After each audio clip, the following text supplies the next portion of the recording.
अगर आपके पास RBL bank का शेयर है और आरबीएल बैंक के शेयर में आप निवेश करने के बारे में सोच रहे हैं तो आज का इस वीडियो आपको देखना चाहिए। कोई भी बैंक में निवेश करने से पहले उसका एनपीएस जानना बहुत ज़्यादा इंपॉर्टेंट हो जाता है। बैंकिंग सेक्टर का जो चार्ट का फ्लक्चुएशन होता है वो ज़्यादातर एनपीएस के कारण ज़्यादा होता है। रिसेंटली आरबीएल बैंक का जो क्वार्टर का रिजल्ट आया है, जून का क्वार्टर का, उसके अंदर करीब आपका 460 करोड़ का लॉस कंपनी ने दर्ज किया है। तो आज इस वीडियो के अंदर हम लोग देखेंगे कि इसका एसेट क्वालिटी का कंडीशन क्या है, एनपीएस कहां बढ़ा है, और इसको लेके मोतीलाल ओसवाल का एक रिसेंट ब्रोकरेज फर्म का एक रिसेंट बयान आया है, उसको भी हम लोग देखेंगे, और इसके अंदर कितना टारगेट दिया है करीब आपका वो भी हम लोग देखेंगे आगे।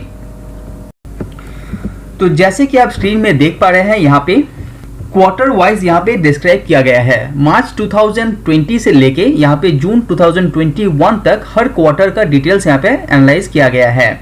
पहले ही बता दूं, ग्रॉस एनपीए जो है वो जो पैसा आपका आने का चांस रहता है, और नेट एनपीए जो पैसा बैंक को आने का चांसेस नहीं रहते हैं। तो जो पहले देख पा रहे हैं मार्च 2031 में कंपनी का जो ग्रॉस एनपीए का यहाँ पे बैलेंस दिखाई दे रहा है 2000 करोड़ के आसपास, वो करीब आपका परसेंटेज वाइज देखेंगे वो था आपका करीब 3.62%। वो बढ़ के नेक्स्ट क्वार्टर में 2137 करोड़ हो गया, फिर से कम हुआ, फिर से बढ़ा। तो अभी जो रिसेंट कंडीशन आपको दिखाई दे रहे हैं वो है करीब आपका 2602 करोड़ का कंपनी के पास ग्रॉस एनपीए बरकरार है। जो परसेंटेज वाइज आप देखेंगे तो है करीब आपका 5% के आसपास। अभी देखते हैं कि एडिशनल कहाँ ऐड हुआ है। ये जो आप दिखाई दे रहे हैं हर क्वार्टर में इसका जो नॉन परफॉर्मिंग एसेट ऐड होता है वो यहाँ पे मेंशन किया गया है करोड़ के हिसाब से। तो जून क्वार्टर की बात करें वो आपका 1342 करोड़ का नया जो एनपीएस है वो ऐड हुआ है बैंक के ऊपर। जो रिकवरी किया है कंपनी ने रिसेंट क्वार्टर में वह 116। लास्ट क्वार्टर में रिकवरी का रेट बहुत अच्छा था, लेकिन इस क्वार्टर में कोविड के चलते रिकवरी उतना ज़्यादा हुआ नहीं है, लेकिन एक्सपेक्ट ये किया जा रहा है कि आने वाले क्वार्टर के अंदर रिकवरीज के जो परसेंटेज है वो बढ़ने वाला है। और यहाँ पे आप देख पा रहे हैं कि राइट ऑफ जो कंपनी प्रोविजन करता है तो कंपनी कुछ जो परसेंटेज है वो निकाल देते हैं, तो वो यहाँ पे देख पा रहे हैं कंपनी ने 759 करोड़ का कंपनी यहाँ पे राइट ऑफ किया है। सो टोटल जो ग्रॉस एनपीए अभी बचा वो है करीब आपका 4.99%, जो एक बहुत बड़ा एनपीएस हो जा रहा है कंपनी बैंक के ऊपर। इसी के कारण कंपनी का जो शेयर प्राइस है वो पीटते हुए आपको दिखाई दे रहे हैं। तो अभी बात कर लेते हैं नेट एनपीए के बारे में। तो नेट एनपीए आप यहाँ पे देख पा रहे हैं, उसी सेम हिसाब से यहाँ पे नेट एनपीए यहाँ पे करोड़ में मेंशन किया गया है।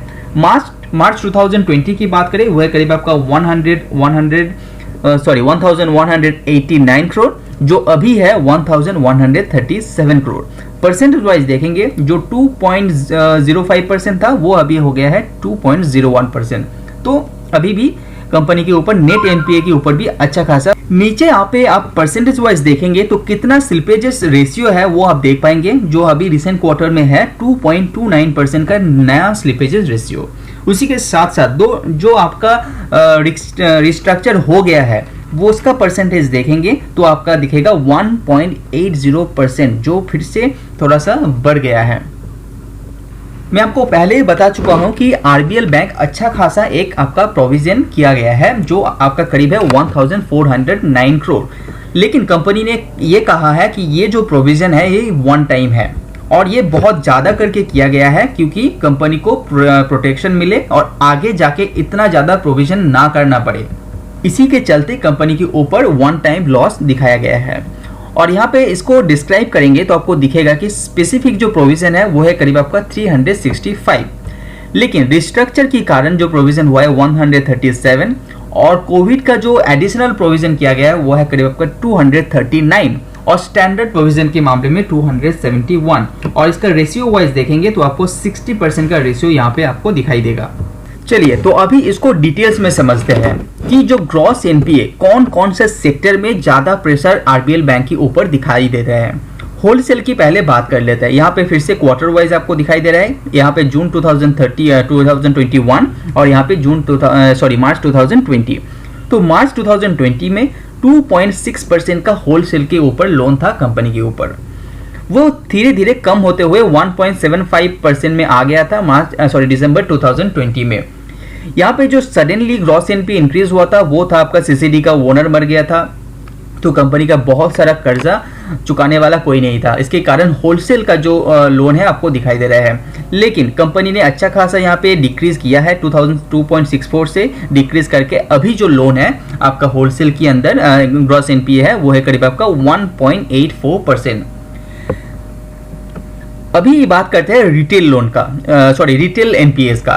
तो रिटेल एनपीएस के अंदर कंपनी का जो रिटेल एनपीएस अभी दिखाई दे रहा है वो है करीब आपका 3.15%, जो पहले था मार्च 2020 में था 0.98%।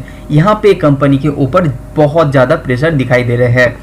तो इससे ये पता चलता है कि कंपनी के ऊपर एनपीएस का प्रेशर है वो रिटेल सेगमेंट में बहुत ज़्यादा दिखाई दे रहे हैं। तो अच्छा न्यूज़ ये है कि रिटेल सेगमेंट के अंदर जो एनपीएस क्रिएट होता है वो रिकवरी का चांसेस थोड़ा बना रहता है, लेकिन होलसेल के अंदर ये पैसा लंबा समय के लिए अटक जाता है। तो ये थोड़ा सा कंपेयर टू आपका अदर जो न्यूज़ेस है ये थोड़ा सा गुड न्यूज़ मेरे को लग रहा है कि रिटेल सेगमेंट के अंदर कंपनी का जो एनपीएस बढ़ा है वो रिकवरी का चांसेस फ्यूचर में आपको दिखाई देगा। अभी रिटेल जो ग्रॉस एनपीएस है उसको डिस्क्राइब करेंगे तो बिजनेस लोन के अंदर 0.81% जो बड़ा है कंपेयर टू क्वार्टर। तो यहाँ पे बिजनेस के ऊपर प्रेशर है आपको दिखाई दे रहे हैं क्योंकि कोविड के चलते। क्रेडिट कार्ड के ऊपर अच्छा खासा कमा है, माइक्रो बैंकिंग के ऊपर अच्छा खासा बढ़ गया है, और रिटेल एग्री और आपका अदर्स में थोड़ा सा बैलेंस कंपनी ने मेंटेन किया है। लेकिन यहाँ पे दिखाई दे रहा है बिजनेस के ऊपर एंड माइक्रो बैंकिंग के ऊपर कंपनी का एनपीएस बढ़ा है। अभी बात करते हैं नेट एनपीए की लेके। तो नेट एनपीए आप देखेंगे तो आपको जो होलसेल के अंदर नेट एनपीएस अच्छा खासा डिक्रीज कंपनी ने किया है, और रिटेल की बात करें वहां पे कंपनी का थोड़ा सा यहाँ पे कम होते हुए दिखाई दे रहा है क्वार्टर टू क्वार्टर। लेकिन आप पिछले साल की तुलना में बात करें तो यहाँ पे रिटेल के ऊपर अच्छा खासा प्रेशर कंपनी को दिखाई दे रहा है। तो जो टोटल एनपीए है पहले ही बता चुका हूं मैं आपको 2.01% रिसेंट कंडीशन में दिखाई दे रहा है, उसमें से 1.11% रिटेल नेट एनपीए है और होलसेल में 0.90% का यहाँ पे नेट एनपीए है। तो ये था टोटल आरबीएल बैंक के ऊपर मेन प्रॉब्लम, जिसके चलते आपका आरबीएल बैंक के शेयर के ऊपर पिटाई दिखाई दे रहा है, उसी के साथ साथ इसका चार्ट के ऊपर भी आपको प्रेशर दिखाई दे रहा है। अभी बात करते हैं जो आरबीएल बैंक को लेके मोतीलाल ओसवाल का कहना है कि आप बाय करके चल सकते हैं और आपका 235 रुपीज तक जा सकते हैं आगे आने वाले एक साल के अंदर, जो आपका 20% का अपर सर्किट दिखाई दे रहा है, जो एक बहुत अट्रैक्टिव माना जाता है। और मोतीलाल ओसवाल का ये कहना है ये जो वन टाइम प्रोविजन कंपनी ने किया है इसके चलते आगे आने वाले क्वार्टर में रिलैक्सेशन दिखाई देगा और रिटेल जो सेगमेंट है उसका भरपाई शायद हो सकता है बहुत ही जल्दी। तो मिस्टर आरबीएल का एमडी मिस्टर आहूजा का कहना है, even the Motilal Oswal brokerage firm का भी यही कहना है कि वन टाइम प्रोविजन के कारण जो कंपनी के ऊपर जो प्रेशर दिखाई दे रहा है वो आगे आने वाले क्वार्टर में इतना ज़्यादा प्रेशर कंपनी के ऊपर नहीं दिखाई देगा, क्योंकि प्रोविजन इतना होने के कारण कंपनी को थोड़ा सा प्रोटेक्शन मिल जाता है। आगे आने वाले जो प्रॉब्लम होगा जो प्रोविजन जो आपका नया स्लिपेजेस आने वाला है उसको कंट्रोल करने के लिए, और कंपनी ने आपका जो कोविड का अलग से जो प्रोविजन है वो करके रखा है।